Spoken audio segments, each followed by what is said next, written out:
Bueno, buenas tardes, muchas gracias por la asistencia, la reanudación del seminario Nietzsche y sus sesiones ordinarias, que este curso está dedicado a una lectura del Anticristo, y hoy tenemos la suerte de contar con la profesora Elena Nájera de la Universidad de Alicante, que tiene un extenso currículum de especialista en Nietzsche y en las relaciones de Nietzsche con otros autores clásicos de la historia de la filosofía, como sobre todo Descartes, también Wittgenstein. Ha trabajado Heidegger, Ortega y Gasset, también ha investigado cuestiones de feminismo, de la cultura de la paz, en fin, una serie de artículos en revistas especializadas, también colaboraciones en obras colectivas sobre temas, aparte de los señalados, bastante variados. Hegel, Schopenhauer y Nietzsche, por ejemplo, Nietzsche y la incomprensión, aristocratismo, feminismo, animalismo, la lectura psicológica nietzscheana de la filosofía moderna, Entre fantasmas, imaginando a los otros, y luego ha editado también en Biblioteca Nueva los fragmentos póstumos del año 1887 de Nietzsche, con el título general El nihilismo europeo, y luego ha publicado Del ego cogito al vrai homme, la doble mirada de Descartes sobre el ser humano, y también Del alma fuerte al superhombre, Descartes y Nietzsche, dos versiones del sujeto. También como obra colectiva La filosofía y la identidad europea. Sin más, le cedo la palabra a la profesora Nájera. Bueno, estamos encantados de tenerla aquí en el seminario con nosotros, por supuesto. Bueno, pues muchas gracias, Mariano, por la presentación. Buenas tardes a todas y a todos. Y es obligado que comience, pues desde luego agradeciendo a Mariano que me haya invitado a participar en ese seminario, que es todo un acontecimiento para los que estamos interesados en el pensamiento de Nietzsche. Yo creo que ya se está convirtiendo en un clásico este seminario permanente sobre Nietzsche, y me gustaría hacer también extensivo el agradecimiento al cuidado con el que pues Mariano hace que esta iniciativa siga adelante, una iniciativa que veo que es absolutamente necesaria para que la filosofía sea significativa también fuera de las aulas universitarias, fuera del mundo de la academia. O sea que en ese sentido, mi enhorabuena, y mi gratitud por poder estar hoy aquí, para contribuir de alguna manera, eso espero, a la lectura pues de un texto de Nietzsche, El Anticristo, que es un libro todavía inagotable, que todavía sigue planteando cuestiones que nos interesan, que nos siguen haciendo que pensar, nos siguen dando que pensar, y pues de ahí el interés y la pertinencia de dedicar ese seminario también a esta obra nietzscheana. Mi intervención va a discurrir sobre el problema de la subjetividad en Nietzsche, concretamente sobre la propuesta que hace Nietzsche en el Anticristo de una especie de ética de la resistencia, y para eso, pues como habrán visto en el título, pues voy a partir y voy a ir todo el rato, al lado de esta metáfora que Nietzsche utiliza en el Anticristo, que es vivir en medio del hielo. Yo creo que en ese seminario ya se ha insistido en el hecho de que el Anticristo es un libro áspero en sus formas, es un libro difícil de digerir, pero a mí me gustaría insistir en que este dato no se deja explicar como algo puramente circunstancial, que obedezca, por ejemplo, a la tensión personal que envolvió el epílogo creativo de Nietzsche, que realmente pues fue una circunstancia que influyó. Tampoco tiene que ver solo con el contenido del libro y esa búsqueda expresa que vemos en el Anticristo del combate o incluso del escándalo. Junto a estas motivaciones, ese tono pues áspero del Anticristo responde en buena medida, y ese es el punto del que me gustaría partir, a esa voluntad de culminar el clima de lectura que había ido generando el propio desarrollo de la obra nietzscheana, una voluntad deliberada de generar un determinado clima de lectura. A este clima voy a dedicar los minutos que siguen con el objetivo de mostrar, como decía, que sirve para marcar las condiciones de posibilidad de la comprensión del proyecto ético del programa de forma de vida que expone nuestro autor. La expresión con la que nos recibe el primer parágrafo del Anticristo y que nos permite dibujar metafóricamente ese contexto de lectura es vivir en medio del hielo. Una fórmula que, como intentaré mostrar, incluye y propone una filosofía de la resistencia para ese sujeto intempestivo, a contracorriente, que se quiere reivindicar en esta obra en los términos del espíritu libre. El estímulo de nuestro recorrido va a ser, como ya he dicho, intentar aclarar qué significa esa advertencia que hace Nietzsche de vivir en medio del hielo, una advertencia que le incluye en esa presentación que hace de sí mismo. Leo esa presentación. Escribe Nietzsche: mirémonos a la cara, nosotros somos hiperbóreos, sabemos muy bien cuán aparte vivimos, ni por tierra ni por agua encontrarás el camino que conduce a los hiperbóreos, ya Píndaro supo esto de nosotros, más allá del norte, del hielo, de la muerte, nuestra vida y nuestra felicidad, preferible vivir en medio del hielo que entre virtudes modernas y otros vientos del sur. Esta imagen y otras igualmente seducidas por lo gélido, lo inhóspito y la lejanía, la distancia, ya se había recreado en otras obras de Nietzsche, como tendremos ocasión de repasar puntualmente.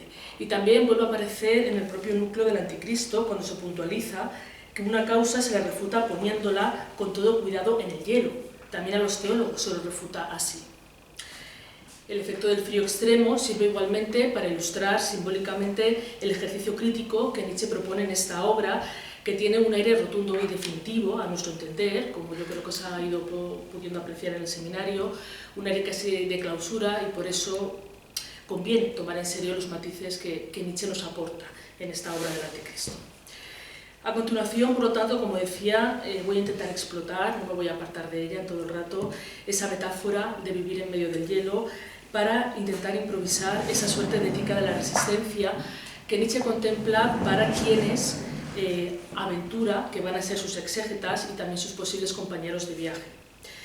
Comenzaré aproximándome a la concepción de la lectura que se desprende de los textos nietzscheanos y que es solidaria con un planteamiento a propósito de la escritura. Una manera de escribir que aspira a trazar la frontera de la comprensión, sancionando igualmente las condiciones que imposibilitan esta comprensión. Esa suerte de política de la lectoescritura, si se me permite la expresión, marcará el camino para bloquear la psicología del creyente, característica del cristianismo, y sortear los peligros que entraña para el individuo. Esto exigirá un difícil ejercicio de insumisión, un difícil posicionamiento contra las directrices culturales dominantes que recuperará, y eso pues lo apuntaré al final, algunos acentos extraídos del escepticismo y también del epicureísmo. Al final comprobaremos que esta dureza retórica del Anticristo está a la altura del duro programa de vida en medio del hielo, que no deja de ser un programa de autodisciplina. Bueno, pues voy a comenzar hablando un poco de esta concepción que tiene Nietzsche de la lectura, porque realmente a lo largo de su obra abundan las reflexiones a propósito de la que ha de ser la buena lectura. Algo que no parece una práctica de suyo característica de la moderna sociedad alfabetizada, ni, lo que es más decisivo para definir sus condiciones, una práctica apta para la mayoría de sus coetáneos, así al menos lo entiende Nietzsche. En Así habló Zaratustra ya se apuntaba, cito, que al que todo el mundo le sea lícito aprender a leer, corrompe a la larga no solo el escribir, sino también el pensar. Y se mantenía una firme prevención contra los ociosos que leen, incapaces, puntualizaba literalmente Nietzsche, de comprender la sangre ajena.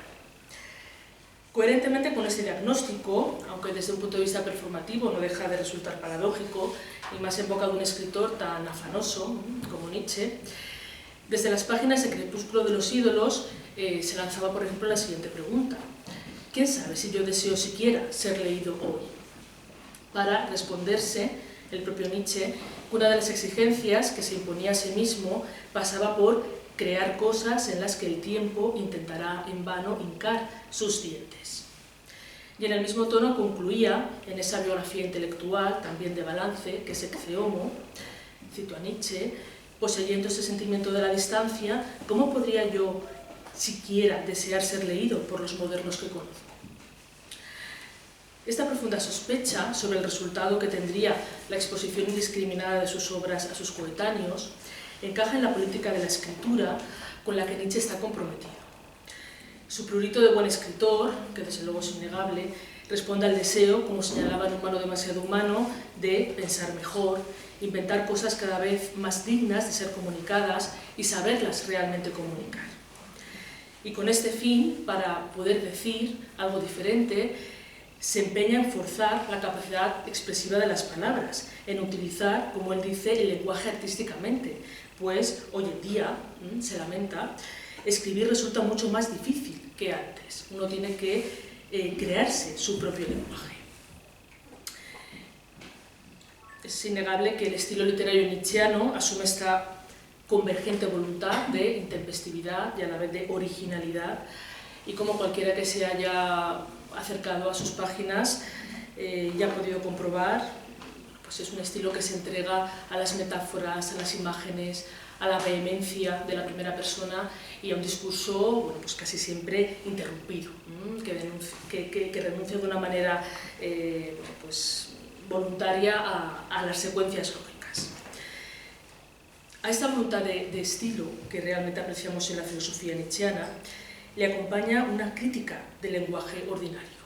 Es todo un tema también importantísimo en la filosofía de Nietzsche, que bueno, pues no vamos a desarrollar ahora, pero por dar una pincelada podemos recordar que para Nietzsche el lenguaje es un instrumento gregario, es un instrumento que sirve para la comunicación entre iguales y no deja de ser, por lo tanto, un medio para nivelar la experiencia, ¿no? Que impide la expresión de un punto de vista diferente. Pero también esta voluntad de estilo, y es el punto que me gustaría destacar ahora, tiene que ver con el impulso que en algunos momentos Nietzsche da a una especie de apología de la incomprensión. La cuestión es que el punto de vista diferente, inédito, al que Nietzsche quiere dar voz, ha de resultar ininteligible, y de alguna manera merece serlo, para quienes solo se mueven entre convenciones y usos uniformados. Entre cálidos, podríamos decir, para hacer el juego a esa imagen del hielo que nos sirve de hilo conductor, lugares comunes.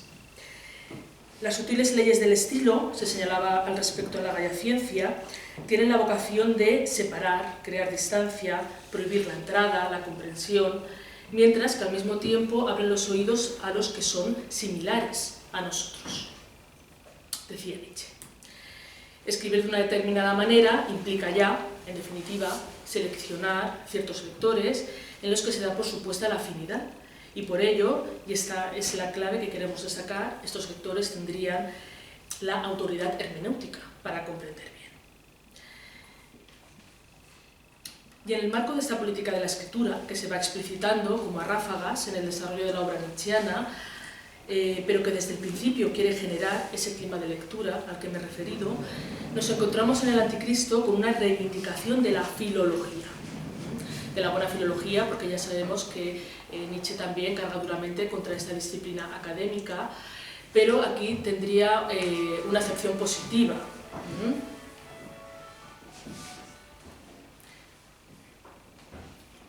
De hecho, por esta buena filología tenemos que entender, dice Nietzsche, el arte de leer bien, el poder leer hechos sin falsearlos, con interpretaciones, sin perder, por afán de comprender, la precaución, la paciencia, la sutileza, subrayo esto último, a lo que luego volveré.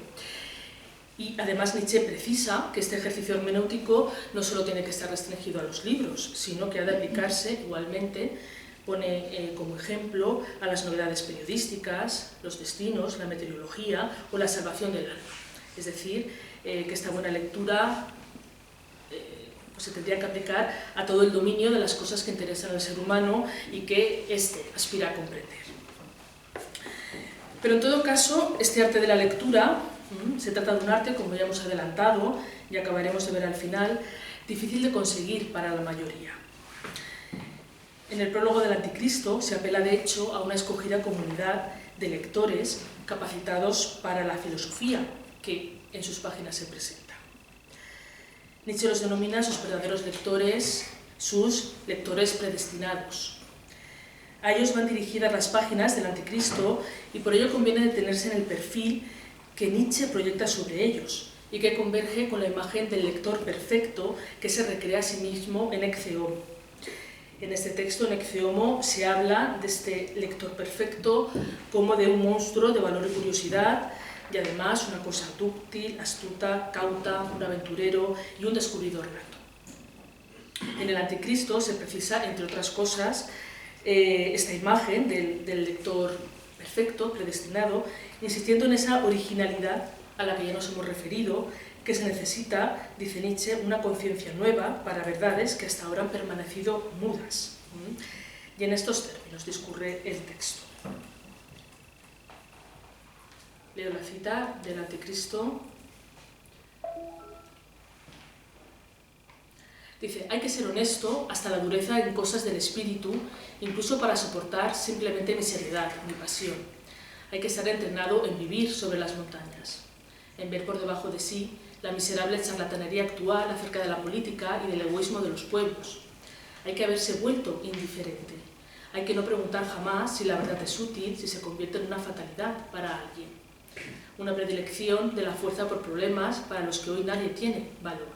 El valor de lo prohibido. La predestinación al laberinto. Una experiencia hecha de 7 soledades. Oídos nuevos para una música nueva. Ojos nuevos para lo más lejano. Una conciencia nueva para verdades que hasta ahora han permanecido mudas, y la voluntad de economía del gran estilo. Guardar junta la fuerza propia, el entusiasmo propio, el respeto a sí mismo, el amor a sí mismo, la libertad incondicional frente a sí mismo. Estas serían las condiciones, dice Nietzsche, en que se me comprende por necesidad, dice literalmente. Desde luego el fragmento que acabo de leer es un fragmento pues muy denso, expresivo conceptualmente, y casi lo podríamos tomar como un índice de la propia filosofía nietzscheana. Si fuéramos desplegando cada una de sus líneas, podríamos casi componer el árbol de los temas, ¿no? De la filosofía de Nietzsche. En cualquier caso, no nos puede pasar desapercibida esa imagen de altura, vivir sobre las montañas, que este fragmento citado del Anticristo sobrepone a la imagen de vida en medio del hielo, que es la imagen que, como decía, nos tiene que guiar hasta el final. También se recoge en el fragmento que acabo de leer la perspectiva siempre contemplada de un tránsito a lo más inédito y lejano. Luego insistiremos en ello, pero ahora nos interesa subrayar las notas que permiten avanzar hacia esa ética de la resistencia que está contenida en el Anticristo. Ante todo, parece que Nietzsche imagina a sus lectores predestinados en una determinada situación biográfica, en una determinada posición vital, que sería una condición necesaria para la buena interpretación. El modus vivendi parece, en efecto, operar como un criterio hermenéutico decisivo. En última instancia, se zanja en Ecce Homo, cito, nadie puede escuchar en las cosas, incluidos los libros, más de lo que ya sabe. Se carece de oídos, dice Nietzsche, para escuchar aquello a lo cual no se tiene acceso desde la vivencia. Nietzsche espera así de sus lectores una sintonía íntima, previa, una coincidencia en esa capacidad de instalarse simbólicamente en las cumbres o en la atmósfera más fría. Ambas estampas ilustran una capacidad de resistencia cuyo aprendizaje pasa por la posibilidad de reconocerse en ellas, de establecer con ellas un vínculo personal, tal y como Zaratustra advertía al indicar que leer significaba intentar de alguna manera comprender la sangre ajena. Lo que ocurre es que la sensibilidad vital del cristianismo es incompatible con la de estos lectores predestinados.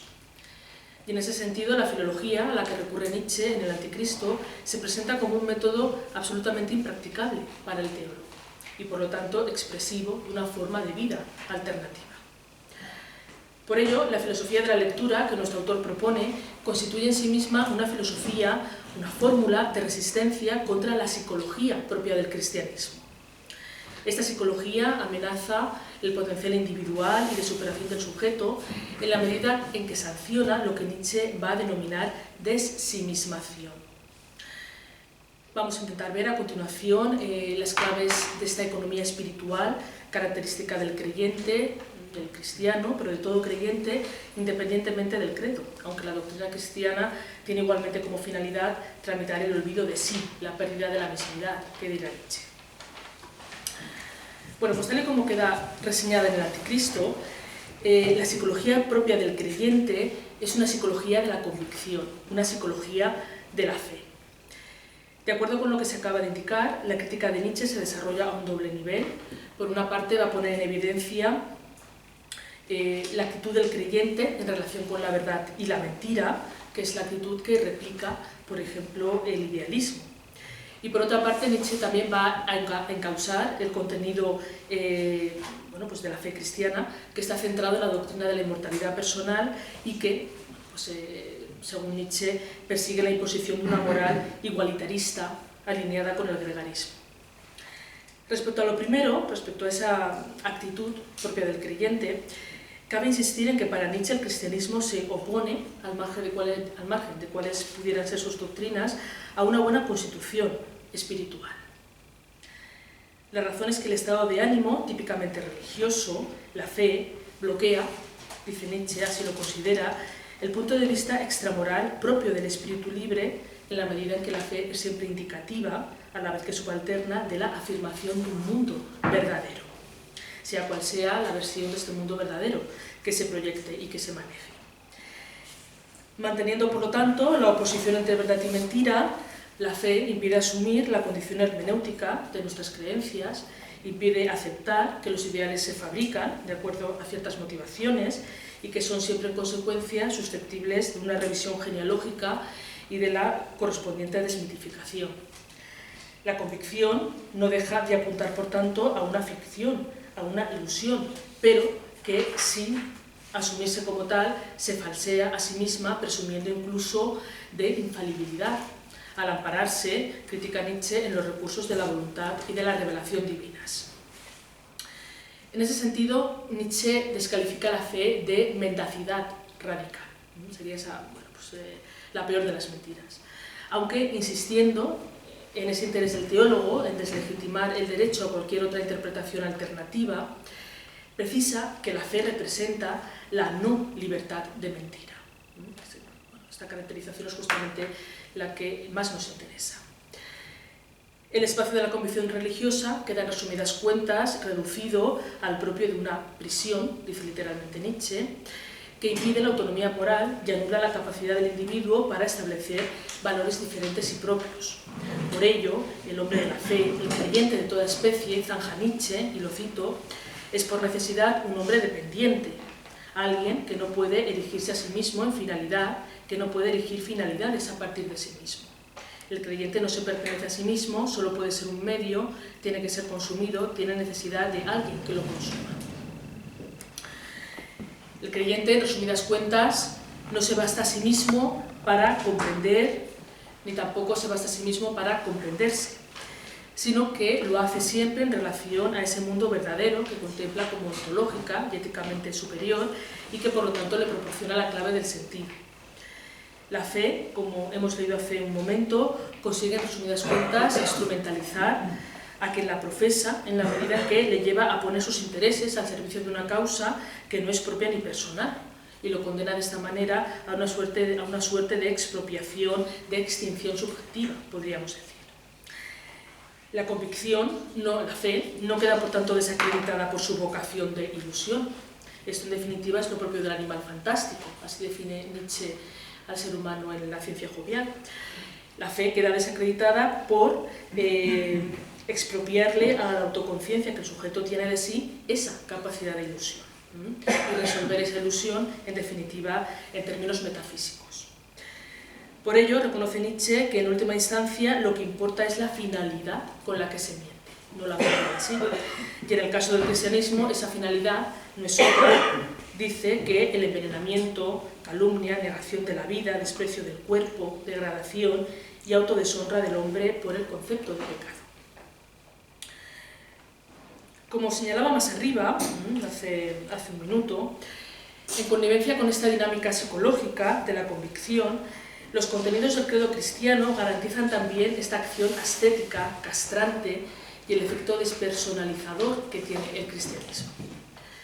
Potenciando esto último, operaría, según Nietzsche, la gran mentira de la inmortalidad personal. Con esta mentira no solamente se desplaza el sentido de la vida hacia el más allá, sino que se consigue introducir un concepto de igualdad alineado con la mediocridad y el resentimiento. El parágrafo 43 del Anticristo discurre precisamente advirtiendo cómo en el cristianismo coinciden un interés presuntamente individualista y el igualitarista, gracias a la compenetración de las doctrinas de la inmortalidad personal y de la igualdad de las almas. Según ellas, efectivamente, la salvación de cada individuo tiene derecho a reclamar una importancia eterna, y no obstante, a la vez, cada uno tiene idéntico rango que cualquier otro. Para Nietzsche, este planteamiento, a pesar de que tiene un acento personalista, anula la diferencia, anula la idiosincrasia, en la medida en que la gestiona únicamente a un nivel sobrenatural, ante Dios, en relación a una instancia metafísica. En un fragmento póstumo del año 1885, Nietzsche ya había señalado que los dos rasgos que caracterizan a los europeos modernos parecen contradictorios: el individualismo y la exigencia de derechos iguales. Sin embargo, estos dos rasgos se acaban complementando en la medida en que el primero, ese individualismo, renuncia a su derecho a la diferencia y se conforma con la uniformidad. Aquí está la crítica que Nietzsche desliza, ¿no?, a la conformación del individualismo en las sociedades modernas. En resumidas cuentas, la igualdad sería para Nietzsche el prejuicio cristiano por excelencia que ha lastrado la dinámica cultural occidental. La igualdad de las almas ante Dios, esa falsedad, ese pretexto para los rencores en todos los que tienen sentimientos vitales, ese explosivo de concepto que ha acabado convirtiéndose en revolución, idea moderna y principio de decadencia, es dinamita cristiana, dice Nietzsche. El veneno de la doctrina idénticos derechos para todos, se insiste en el Anticristo, es el cristianismo el que lo ha diseminado de modo más radical. Por obra de esta mentira de la igualdad de las almas, según Nietzsche, se ha conseguido socavar el aristocratismo de los sentimientos, dice él. Nadie tiene ya hoy valor para reclamar derechos especiales, derechos señoriales, un sentimiento de respeto para consigo mismo y para con sus iguales, un pathos de la distancia. Desde luego mi objetivo no es explorar las posibles consecuencias sociopolíticas del planteamiento nietzscheano, ¿no?, con algunas expresiones parece ser que sea obligada a hacer esta lectura, pero yo pienso que no procede. Lo que a mí me gustaría es, como decía, acercarme a esa propuesta de resistencia subjetiva, porque, a mi entender, es este proyecto de resistencia subjetiva el que da el contexto efectivo de la comprensión de las afirmaciones nietzscheanas. Nietzsche está interesado en la construcción de una subjetividad alternativa y no está interesado, pienso yo, o al menos de una manera relevante, en la construcción de una nueva sociedad. O al menos esa construcción de una nueva sociedad debería ser el resultado de la construcción de esa subjetividad. Conviene concluir, para poder avanzar, que los creyentes, en definitiva, para Nietzsche, tienen la mirada cautiva y carecen de toda perspectiva personal. No ven lo bastante lejos, dice Nietzsche. Su enfoque, justamente, es un enfoque despersonalizado, gregario, y es justamente el enfoque que ha de superar el espíritu libre, que tiene que asegurarse ante todo una posición hermenéutica centrada e interesada en sí mismo. La cuestión es que el principal riesgo para el sujeto de la psicología cristiana es, como ya se ha adelantado, una moral, puntualiza Nietzsche, forzando el lenguaje, de acuerdo con su política de la lectoescritura, pues es un término que tampoco es natural o normal en alemán, de acuerdo con una moral de la desensimismación, el término es Entselbstung, una moral de extrañamiento de sí mismo, podríamos traducir también, un término que Nietzsche también en otros momentos de su obra parafrasea como pérdida de sí o desinterés, o también como un olvidarse de sí mismo.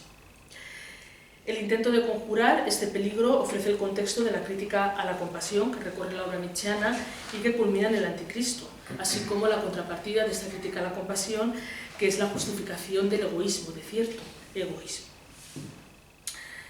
Podemos recordar muy brevemente que la compasión se presenta sin duda como una de las virtudes centrales y definitorias del cristianismo y que nuestro autor la reprueba en la medida en que, a su entender, obra un efecto depresivo sobre el individuo.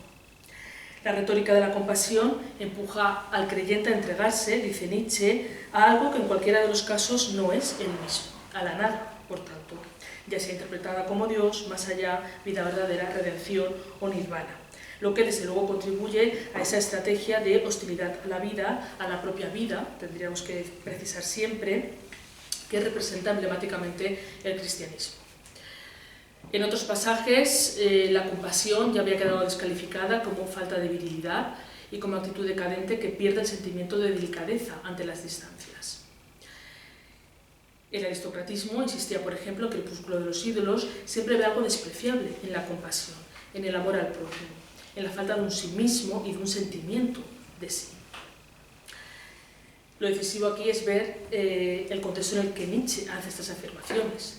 Sería el contexto cristiano de las sociedades modernas, en el que la compasión, en definitiva, animaría al sujeto a identificarse con otros que, bueno, pues, representaría como sus semejantes, y que esto para Nietzsche significaría una renuncia a la propia individualidad. Contra esto, Nietzsche activa el egoísmo, como nos va a decir, una especie de mecanismo de autodefensa, de autoconservación, de ese derecho a la diferencia que para Nietzsche, bueno, pues es el derecho a proteger, podríamos decir. El egoísmo se presenta entonces como una virtud que desvía al ser humano de las rutinas de la impersonalidad y del gregarismo que están instaladas, ¿no?, en las cálidas, sigamos con nuestro contraste, sociedades modernas. Para no perder ni distraer la singularidad, cabe la opinión de Nietzsche, diciéndolo en palabras de Zaratustra, aprender a amarse a sí mismo, es decir, a soportar estar consigo mismo y no andar vagabundeando de un sitio para otro. Como se apuntaba a sí mismo en la genealogía de la moral, solo la mala conciencia, solo la voluntad de maltratarse a sí mismo proporciona el presupuesto para el valor de lo no egoísta.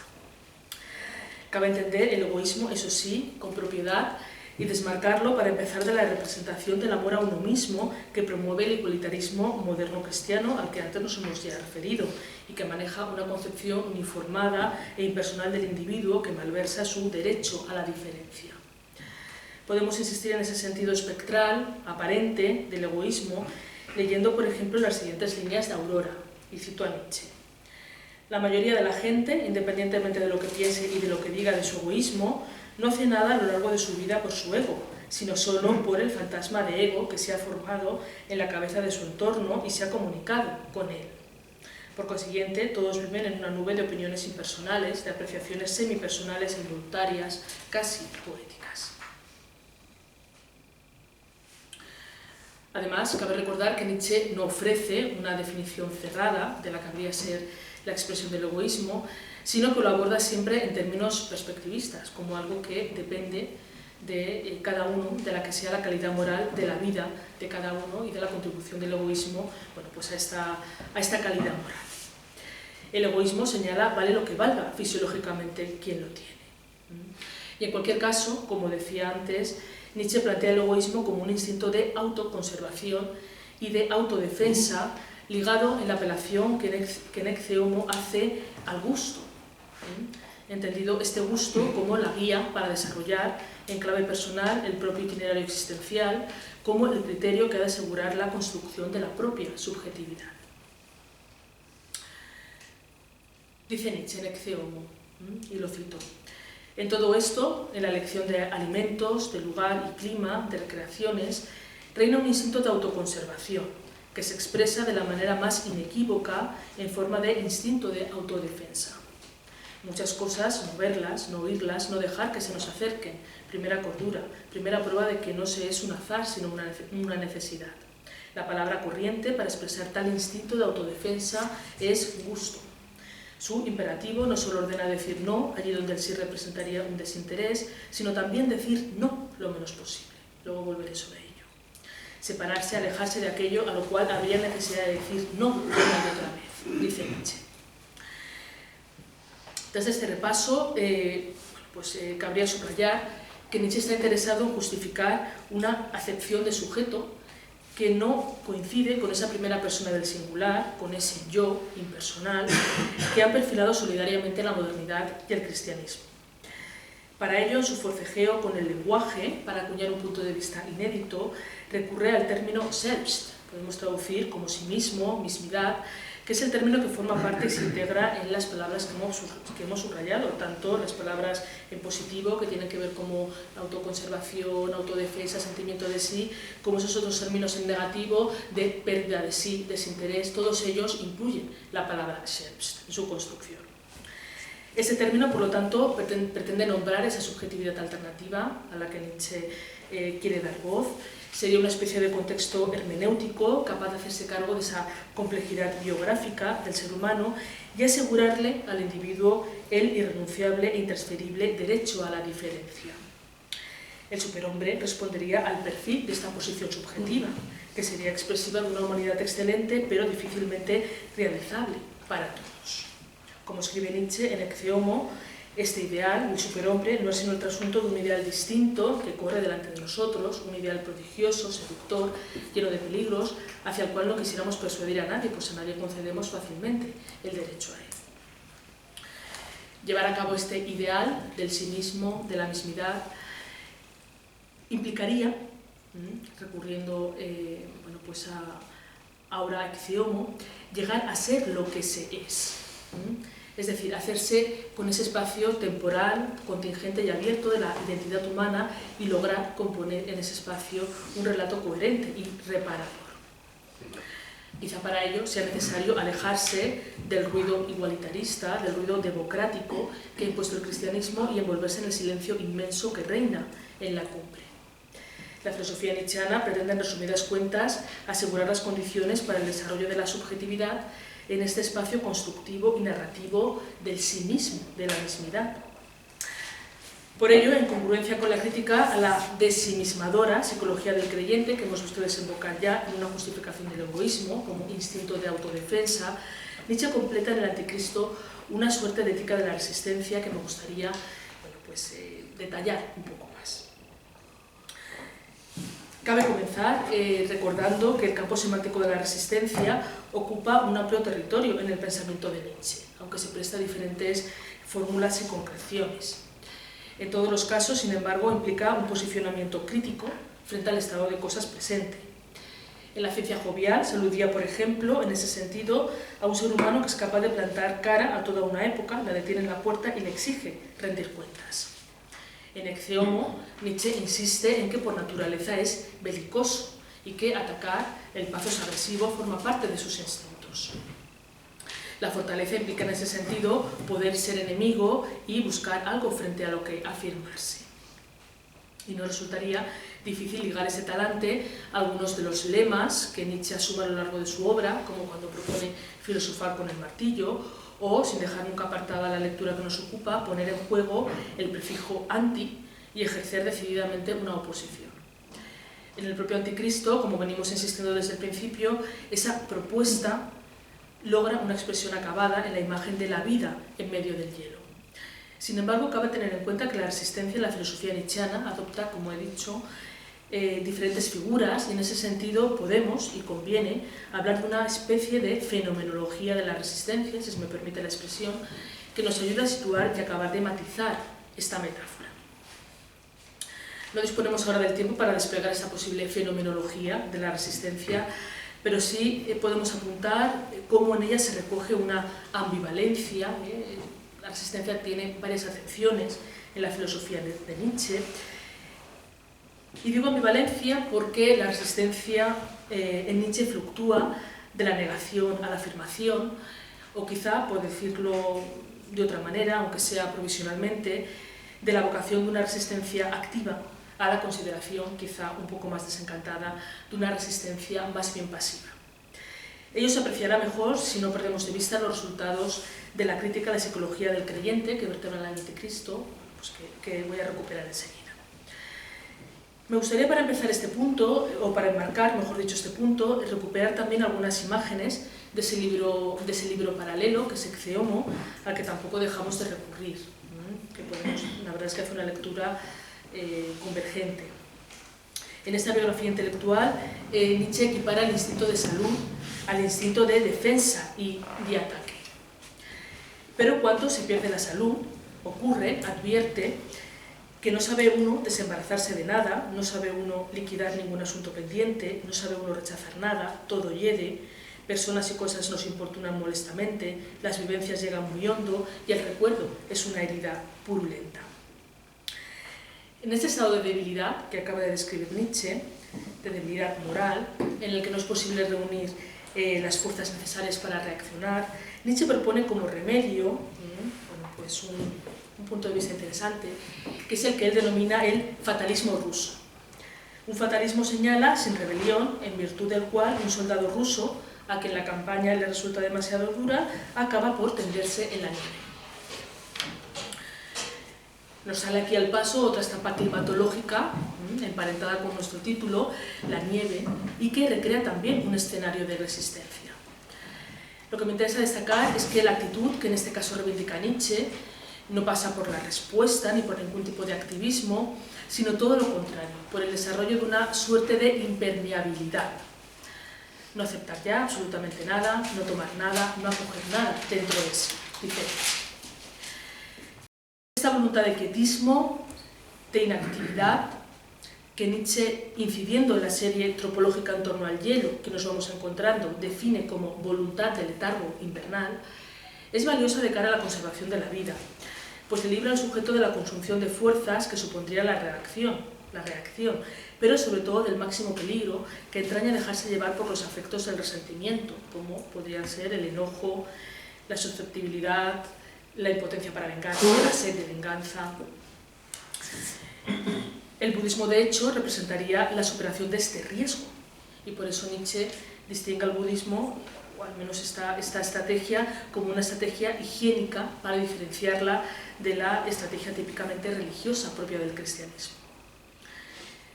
A pesar de que el fatalismo ruso constituye una posición subjetiva correspondiente a la debilidad, a la enfermedad, como hemos dicho, de la que el propio Nietzsche habla, además en primera persona, se insiste por otra parte en que queda justificada en la medida en que encaja en el proyecto de construcción de la mismidad al que nos hemos referido.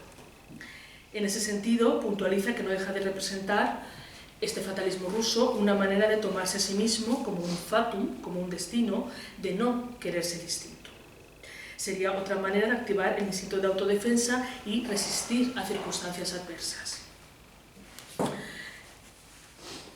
Es cierto que seguidamente en las mismas páginas de Ecce Homo, Nietzsche detalla su praxis bélica y se reivindica a sí mismo en calidad de adversario de rigor del cristianismo, definido en este momento como una fatalidad de milenios que exige directamente el ataque.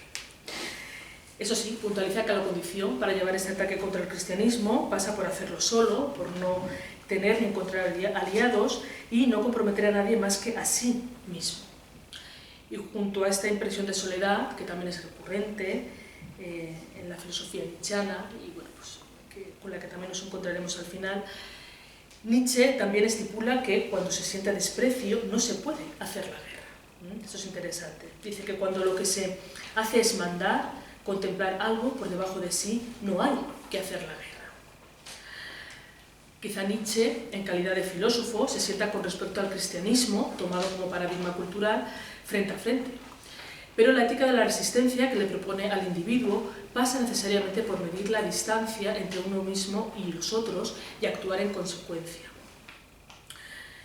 En esta línea de renuncia al enfrentamiento que acabamos de mencionar, Nietzsche quiere impugnar a sí mismo otros conceptos, como el concepto de ajuste de cuentas, dice, porque sería un concepto equiparable al de igualdad de derechos, ya que el espacio de juego de ambos, ajuste de cuentas e igualdad de derechos, implicaría una correlación de fuerzas, asumir una lógica niveladora, esa lógica propia de la democracia.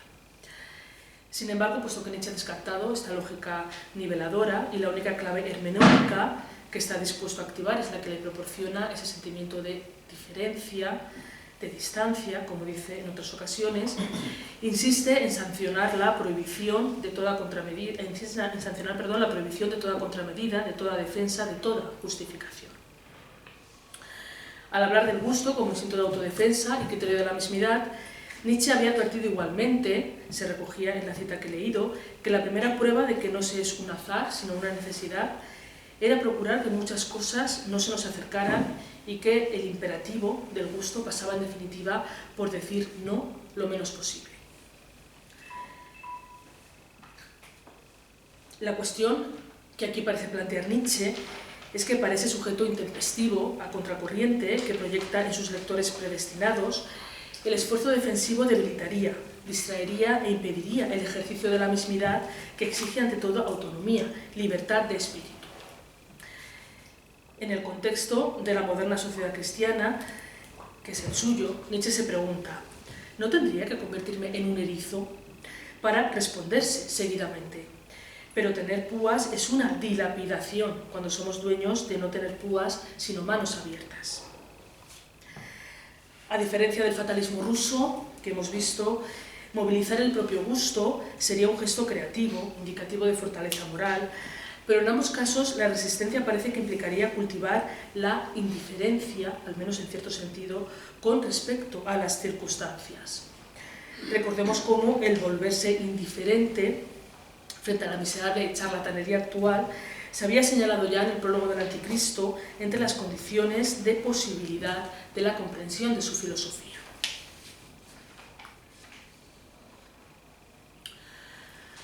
Como venimos señalando desde el principio, el hielo es esta imagen recurrente que sirve para ilustrar también el estilo de la crítica nietzscheana.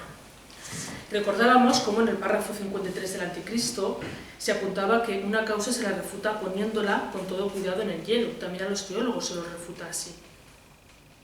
Y esta declaración ha de resultar igualmente familiar si refrescamos el método de congelación de los ideales empleado, por ejemplo, en Humano demasiado humano. En Ecce Homo, al hablar de esta obra, Nietzsche hace la siguiente reseña. Dice: es la guerra, pero la guerra sin polvo y sin humo, sin actitudes bélicas, sin pazos ni miembros dislocados. Todo esto sería un idealismo. Sin dejar la metáfora que nos acompaña todo el rato, cabría señalar que la impugnación de la psicología de la fe renuncia de alguna manera al combate dialéctico y cuenta más bien con su desactivación. En realidad parece que Nietzsche renuncia en general a la dinámica de la argumentación y de la contraargumentación. Como señala, por ejemplo, en un fragmento póstumo del año 1887, creemos solo en la verdad que se adivina, somos reacios a todo querer demostrar. Y ya hemos visto antes cómo el buen lector, bueno, pues, era calificado como de aventurero, descubridor, adivino. No parece que sean calificativos que tengan mucho que ver con esa capacidad argumentativa o de demostración. Ejercer la crítica en medio del hielo pasaría entonces por adoptar una actitud contrapuesta a la del creyente, antes que por intentar convencerle a éste. Ya sabemos que en el clima de lectura generado por Nietzsche se aspira a persuadir solo a los afines. Y esta psicología alternativa está implícita ya en el ejercicio de la filología y tiene, como adelantábamos, un aire escéptico. De hecho, en el Anticristo el escéptico se perfila como la antítesis del hombre de convicción. En el parágrafo 54 se advierte que los grandes espíritus, aquellos con derecho a hablar del valor y del no valor, son escépticos, subrayando Nietzsche que mediante el escepticismo se prueba justamente la libertad nacida de la fuerza del espíritu. La capacidad para poner en cuestión la accesibilidad de la verdad y coexistir con la duda permitiría sortear el talante compulsivo de la convicción y elevarse a la posición, dice Nietzsche, de un poder mirar libremente, que demostraría en definitiva honestidad intelectual. El método filológico que Nietzsche ha puesto en marcha contra el cristianismo consiste precisamente en leer con cuidado. El verbo skeptomai, del que procede la palabra escepticismo, significa justamente mirar con detenimiento. Y Nietzsche está invitando a que leamos con cuidado sin precipitarnos en la comprensión. Se trata de la filología, ya lo hemos dicho, de un arte hermenéutico que precisa, lo subrayaba, paciencia, sutileza y precaución, cautelas de inequívoca resonancia escéptica. Pero además Nietzsche puntualiza que la filología ha de entenderse como efexis en la interpretación. Ese término griego, efexis, que está emparentado con el término pirrónico epogé, indica indecisión, contención, comprobación, y lo que Nietzsche espera de él es la superación de la clase de confianza que genera la fe. La cuestión decisiva es que el creyente representa un tipo psicológico dominado por una ansia desenfrenada de certeza y necesitado por ello de la metafísica. Se trata, dice Nietzsche, del anhelo de querer tener de modo absoluto algo firme, lo que no deja de traslucir la inseguridad propia y la consiguiente exigencia de heteronomía, de criterios ajenos. Bajo este punto de vista, lo que mantiene el cristianismo en pie no es otra cosa más que la ceguera que impone y que muchos precisan, ya que el fanatismo representa la única fuerza de voluntad de la que son capaces los débiles. La fe, se puntualizaba en este sentido, la ciencia jovial funciona, dice Nietzsche, como una especie de hipnotismo de todo el sistema sensible e intelectual a favor de la hipertrofia de un único punto de vista y de una única perspectiva sentimental. Justamente contra esta intransigencia hermenéutica, el espíritu libre por excelencia haría gala de una sensibilidad escéptica. En palabras de Nietzsche, este espíritu libre demostraría fuerza de autodeterminación, una libertad de la voluntad bajo la que se despediría de toda fe, de todo deseo de certeza, para poder, dice Nietzsche, mantenerse sobre cuerdas y posibilidades ligeras y hasta para bailar al borde de abismos. Así pues, la incertidumbre, que para el creyente es desestabilizadora y un riesgo subjetivo, por eso ya la duda es un pecado, como recuerda Nietzsche en el Anticristo, se convierte en cambio para el espíritu libre en una condición de posibilidad de la mismidad. Y es que ante todo, como venimos insistiendo, se trata de respetar y salvar el margen hermenéutico que tiene que tener el sujeto. Esta oposición entre escéptico y creyente parece ser también el contexto en el que en el parágrafo 58 del Anticristo se pone en valor a Epicuro, a pesar de que en el parágrafo 30, bueno, pues la valoración que se hace de este filósofo antiguo es contenciosa, ¿no? Es, digamos, menos positiva. Ciertamente Nietzsche recela de Epicuro y del epicureísmo, ¿no? Recela de la huida del dolor que gestiona, a su entender, el epicureísmo y que pues, acaba traduciendo un odio a la realidad. Pero, por otra parte, distingue a Epicuro como representante de una tendencia opuesta al cristianismo. Concretamente, para Nietzsche, Epicuro sería la antítesis de la figura que encarnaría de una manera más extrema la psicología de la convicción, la psicología del creyente, Pablo, cuya administración de la religión la aboca definitivamente a la exacerbación y al sectarismo. Según Nietzsche, el mérito de Pablo consistió en adivinar el modo cómo se podía producir un incendio mundial. Violentando implacablemente la verdad, puso en boca, y no solo en boca, del Salvador, de su invención, las nociones con que aquellas religiones de chandalas fascinaban. Comprendió que tenía necesidad de la fe y la inmortalidad para desvalorar el mundo, que el concepto de infierno sería dueño de Roma. En todo caso, esta rápida referencia a Epicuro, que no deja de ser eso, una referencia muy rápida, y teniendo en cuenta también el perfil antipaulino que le confiere Nietzsche a este filósofo, bueno, pues tal vez podamos obtener alguna pista más para acabar de dar con las claves de la vida en medio del hielo. La comprensión materialista y desinhibida de la realidad de Epicuro, y sobre todo la búsqueda de tranquilidad de ánimo, la ataraxia, converge en un ideal de autarquía que solo puede realizarse fuera de la ciudad, en un jardín, así llamó Epicuro a su escuela extramuros. O si volvemos a la metafórica nietzscheana, quizá sea un ideal de independencia que solamente pueda realizarse en las montañas. Ejercer el derecho a la diferencia parece en cualquier caso entrañar un gesto de huida del ensordecedor ruido democrático de las modernas sociedades y también la renuncia a actuar en ellas. La vida en medio del hielo no dejaría de nombrar el trasunto de cierto ascetismo, aunque eso sí, se trataría ahora de un ascetismo propio del espíritu libre, que se instala en el margen de autonomía que da el escepticismo para acuñar sus propios valores, para inventar la propia virtud, su propio imperativo categórico, podríamos decir recuperando la fórmula que se utiliza en el propio Anticristo. No en vano, en el parágrafo 57 de esta obra se indicaba que el ascetismo se convierte en naturaleza, en instinto de los hombres más espirituales. Estos, por ser los más fuertes, encuentran, dice Nietzsche, su felicidad donde otros encontrarían su ruina. En el laberinto, en la dureza consigo mismos, su placer es el autovencimiento. Podemos ahora intentar acabar de establecer y determinar las condiciones de ese clima de lectura al que aspiraba Nietzsche y que determina las condiciones de esta ética de la resistencia.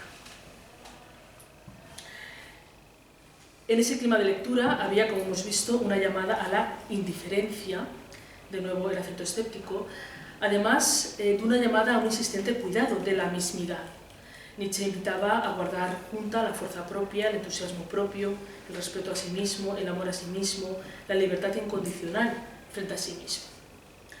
La construcción de ese selbst, de ese sí mismo, implica autodisciplina y un difícil ejercicio biográfico que Nietzsche en otros pasajes de su obra denomina amor fati. Dando un velocísimo apunte, Ecce Homo eleva esta expresión a la fórmula para expresar la grandeza en el hombre, en la medida en que equivale a no querer que nada sea distinto, ni en el pasado, ni en el futuro, ni por toda la eternidad. No solo soportar lo necesario y menos aún disimularlo, sino amarlo. Dicho muy brevemente, el amor fati sería la directriz principal de ese programa de llegar a ser uno mismo, interesado en lograr un autorreconocimiento pleno del sujeto en la propia biografía, en la propia vida. Pasó el tiempo, dice en ese sentido Zaratustra, en que era lícito que a mí me sobrevinieran acontecimientos casuales. ¿Y qué podría ocurrirme todavía que no fuera ya algo mío? Desde luego, se trata esta de un tipo de confianza muy alejada de la que proporciona la convicción, la fe, pues esta confianza no depende más que de uno mismo y de sus propias fuerzas interpretativas, de esa capacidad que tenga cada sujeto para ejercer esa filología afín al escepticismo que he tratado de bosquejar. Y eso es precisamente lo que Nietzsche espera de sus lectores predestinados, que serían, ya lo hemos dicho, espíritus afines y sus posibles compañeros de viaje. Y como sabemos también, el destino de este viaje, de esta ética hermenéutica de la resistencia, si pues me permiten que improvise este título, sería la cumbre helada. Porque en resumidas cuentas, esta ética de la resistencia no aspira a cambiar el mundo, sino a forjar la mismidad. Nietzsche estaba persuadido de ser un hijo del futuro, un hombre póstumo, hecho a sí mismo contra la tozuda incomprensión de un presente, decía él, que le impedía encontrar oídos y manos para sus verdades. Para una subjetividad tan intempestiva, la resistencia parece estar condenada a consistir en el trabajo moral sobre uno mismo. Y ello exige un escenario biográfico inexplorado y apartado del calor de los lugares comunes. En definitiva, el espíritu libre parece condenado a resistir individualmente y casi a la espera de los lectores predestinados en soledad. Ya para acabar, en Así habló Zaratustra, Nietzsche hacía converger las imágenes del hielo y de la soledad, hablando de ese séptuplo hielo de la soledad. O sea que en definitiva serían dos términos emparentados. Bueno, y esto es todo. Muchísimas gracias por tu atención.